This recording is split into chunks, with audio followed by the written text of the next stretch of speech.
beneath me, sustaining all life. Air around me, inspiring all life. Fire above me, infusing all life. Water within me, soothing all life. Bring deep peace to this sick. You have no right to be here. Do you really think you can cleanse the great Cromlech with your filthy soul? Pathetic. Who do you think you are? My soul will do just fine, arrogant wretch. You'd know a thing or two about arrogance, wouldn't you, Dressed? I see you haven't changed one bit. Knowing my name doesn't give you any right to claim familiarity with me. Oh, I know more than just your name. After all, you once called me your little sprout. I was only a child when you left, but I remember you well. I remember the pain and sadness you caused. I even tried writing to you, begging you to come back, hoping it would make everything better. How stupid I was. Iona? Is it really you? The gods. What have you done to yourself? Me? What have I done? To myself? No, this is all your fault.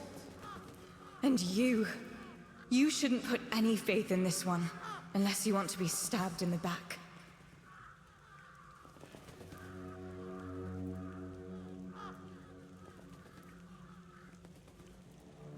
It's just what he does. He ruins things. My life, my mother's life, for whom we're all just a means to an end. How on earth did you, of all people, escape the Child Conclave? Why did it have to be you, you worthless traitor? No matter what you think of me, I will not apologize for surviving. You bloody well should.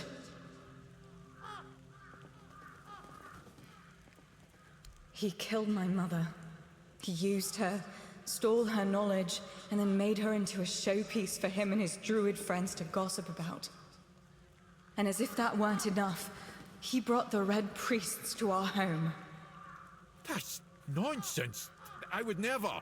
Nonsense? And how do you think they found us? The druids wanted nothing to do with my mother until you came along.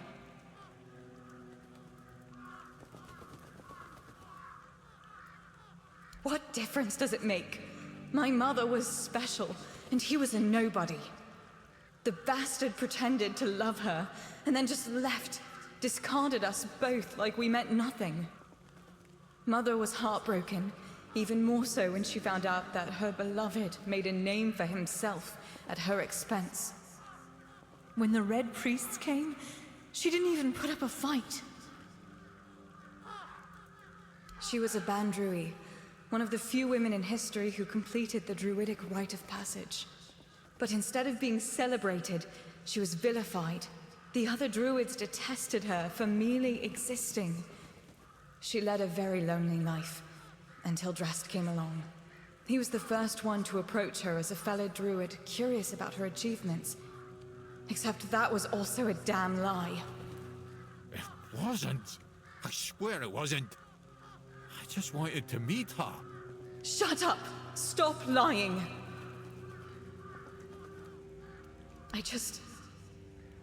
I wanted to be like my mother. To stop feeling so helpless. But I failed the ritual. I was too angry, too desperate, and too focused on getting revenge on my so-called stepfather. It quickly overwhelmed me. I ended up like this. Foolish girl. Your mother was exceptional. Just because you're her daughter doesn't mean you could succeed. If only you were there so I could ask you. But you weren't, because you left us. Sadly, it does. But there's a different way to do it. I managed to salvage some of my mother's work about the rite of passage. She believed that a failed ritual could be completed with a human sacrifice. A life for a life. Don't do this, Iona. It will ruin you. Please, you can't let her. There must be something else that can be done. Oh, you care now. Pathetic. You can stop pretending, Dressed. We both know it's not me you're worried about.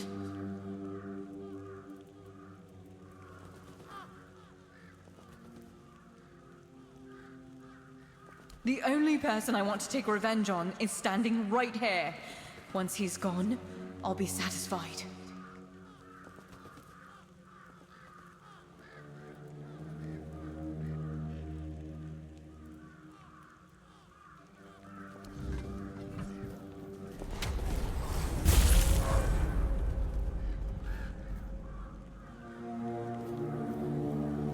Despite everything Iona told you, you still stood by me.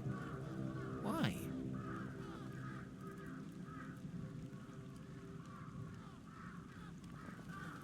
A dryad.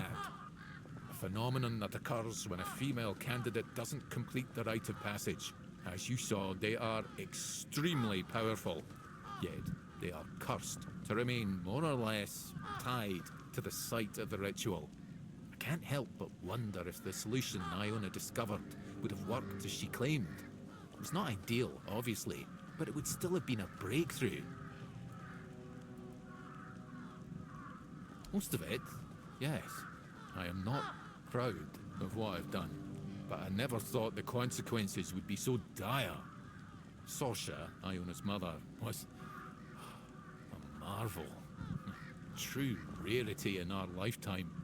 Female druids are a fascinating subject. Yet in most druidic circles, they were treated like nature's mistakes instead of our rightful sisters. I wanted to be different. I wanted to approach her like an equal, and maybe understand how she'd managed to become one of us. Sorsha was happy to finally meet a fellow druid who didn't look at her with disgust. She had accumulated a vast amount of knowledge, and she shared it with me. Delighted to have someone to discuss things with. We grew close, became lovers. I even tried to be something of a father figure for Iona, although I always felt like she never fully trusted me. Clever girl, my little sprout. Because I realized I was growing complacent. A family, a house, a wee garden. That wasn't what I was meant for. I was supposed to be pursuing knowledge and proving to everyone how wrong they were about everything. But I couldn't face Sorsha and admit to it all. So I just left. As for what happened afterwards, I just wanted to share my discoveries with the others. But somehow it made Sorsha even less of a person in their eyes. No, I didn't. After the charred conclave, the world became a terrifying place. All I cared about was my own survival. I didn't even spare a thought for Sorsha and Iona. It's... I don't want to talk about it anymore, please.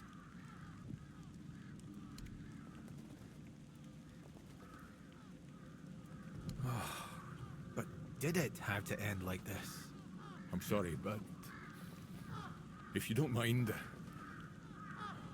I'd like to be left alone now.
I figured it out. I figured it out. The mistletoe. Oh, how could I have been so blind this whole time? It's obvious, don't you see? They weren't laughing at me, do you see? They were telling me to embrace the part that I play in the world. The part that we all play in the world. Listen, mistletoe was their sacred plant, right? We know it's a parasite, and in extreme situations, can even kill the tree on which it grows. Why would you worship a parasite? I finally got it. They realized that if everything goes well, it has minimal effect on the tree. Sometimes it's even able to give something back. Even better, it's evergreen, so birds can feed off it in winter. And even though it's poisonous to humans, druids were able to make medicine out of its fruits. Do you see? It's so obvious that it's no wonder the answer eluded us all. It's not about the mystical arts, the scrolls, or the rituals. That's all smoke and mirrors. It's about observing nature and drawing the right conclusions. Mistletoe feeds off the tree, but it doesn't just take. It gives back, just like we all do. We always take from something. The trick is to give back more than we take. That's meant to be our role in the world. Yes, it's about understanding our place in the world as parasites, but useful ones. There's no more knowledge to gain besides what's already here. The trick is, we need to learn to see it. Ah, this is my new quest. Thank you for initiating this discovery. There goes another chance to join the guild. I really thought that scroll would be my way in. Instead, it just caused a mess I couldn't even clean up myself. Anyway, what happened back there? Oh, now that's just fantastic. Another discovery slipped right through my fingers. I guess I'm doomed to stay here, curing hangovers for the rest of my days. Maybe I'll finally be able to unwind a little. And there's still the mistletoe. I think it has a meaning, and I might be getting closer to grasping it. The Alchemists Guild, of course. Though it's more of a secret society than an actual guild. And I probably shouldn't be telling you this. But who cares? Taranis is probably right. I'm just not cut out for it. They'll never recruit me, so why bother trying? I've been in contact with the guild since my time in Camelot. They promised me that if someone ever came to the south, they'd reach out. Taranis showed up with the Dalriata, and I managed to meet him just before the captain ordered the lockdown. Let's just say he wasn't exactly impressed with anything I had to show. No, of course not. Well, technically, look, it's not that simple. The guild operates beyond the petty divisions on Avalon. It doesn't matter if you're Dalriata or Camelotian. They, are united by one goal, the understanding and betterment of life itself. That's kind of you to say, but honestly, he was right. I do love experimenting with potions, but everything I make is so mundane. Useful, sure, but it lacks that certain spark. With the rest of the Dalriata? I'm not sure. He did mention coming here to hunt some creature, but I was too busy wallowing in self-pity to listen properly.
If nothing happens by nightfall... Shit! Did you already give them Ugwi's axe? I just caught that idiot bragging about he'd decided to add an inscription. Apparently it says "Bleed of the Cowardly Dog." Damn it! This is why I can't trust any of them. Well, what's done is done. We'll just have to make sure the quartermaster never finds out what it means. You head to the temple. I need to figure out what to tell One Eye.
We need to make a plan.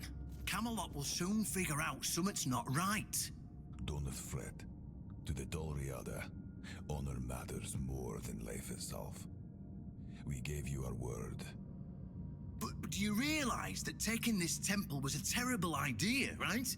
It's just gonna speed up Camelot's intervention. Taking the temple was inevitable. Why? What do you mean? Are you trying to provoke Camelot into invading? Or are you just not like the Old Mother? We believe in the same goddess, but we call her Mater. Well, that doesn't answer my question. What do you want? You don't look like you're from the tribes. How did you even get here? Whoever he is, I cannot say he lacks courage. We don't usually take visitors, so he must have found a way to get here. Well, that seems to be a matter for the Horns of the South. I do not need to be involved. I trust you to know what should be shared, and what's best kept to yourself. I don't know what kind of madness brought you here, flashing that pin, but my friend's right. You've got courage. So, tell me, who are you, and what do you need from me?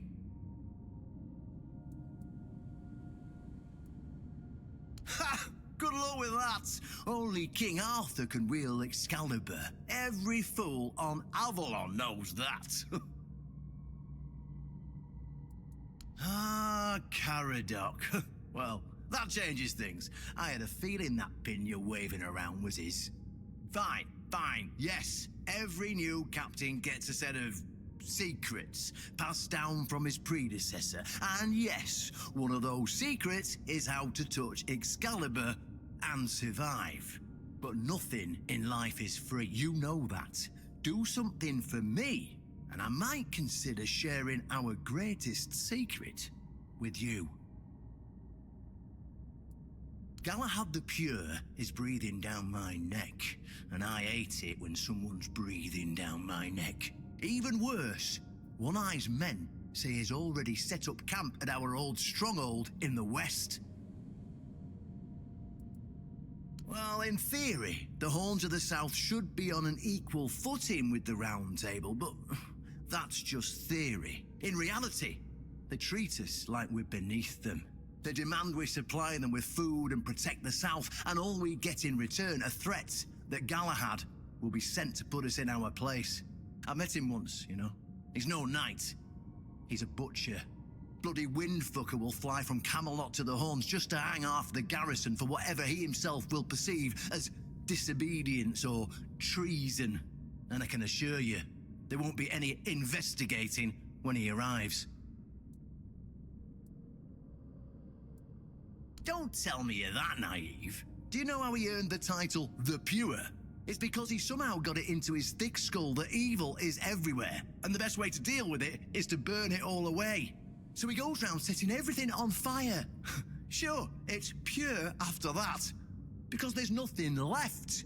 Well, except for the charred corpses. But nobody in Camelot seems to care about those. My arse is purer than this guy, even after I take a huge dump.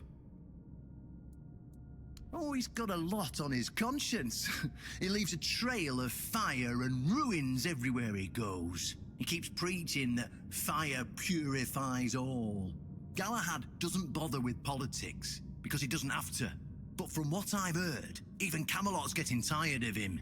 Sometimes you've got to talk to people. No need to chase after them with a torch. You'll see soon enough how fanatical he is. Galahad's the last thing the Horns of the South need right now. Galahad needs to die, obviously.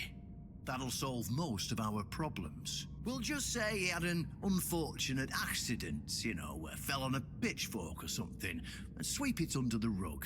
By then, we can continue our talks with the tribes, and by the time anyone from Camelot decides to act, it'll be too late.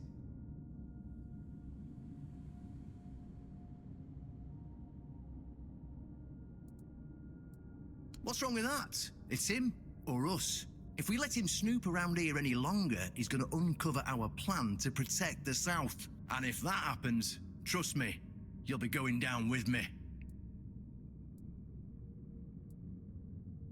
Well, in theory, the Horns of the South should be on an equal footing with the Round Table, but that's just theory. In reality, they've been trying to suppress us.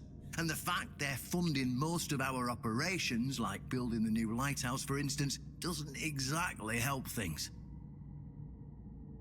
I don't see any way out of this that doesn't end in open war between Camelot and the tribes. Not to mention, half of my men will probably end up burned at the stake for treason or some other drummed up charges. And I can't openly risk a coup. That would only make matters even more complicated. So, as you can see, you're the only one who can do this. The choice is yours. Yes, it's that simple.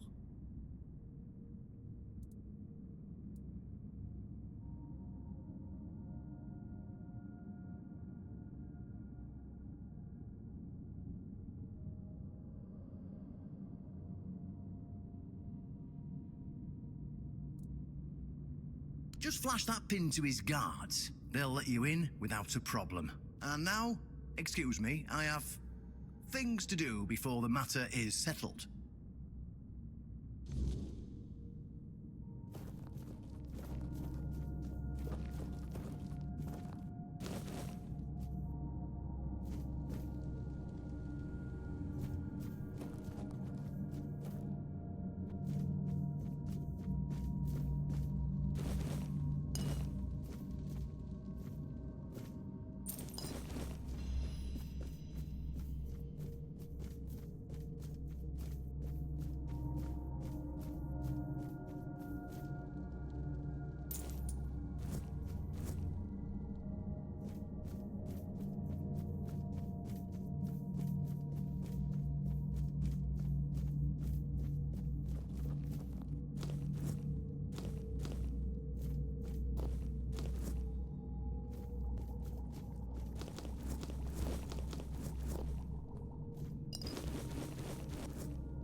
Could use some action.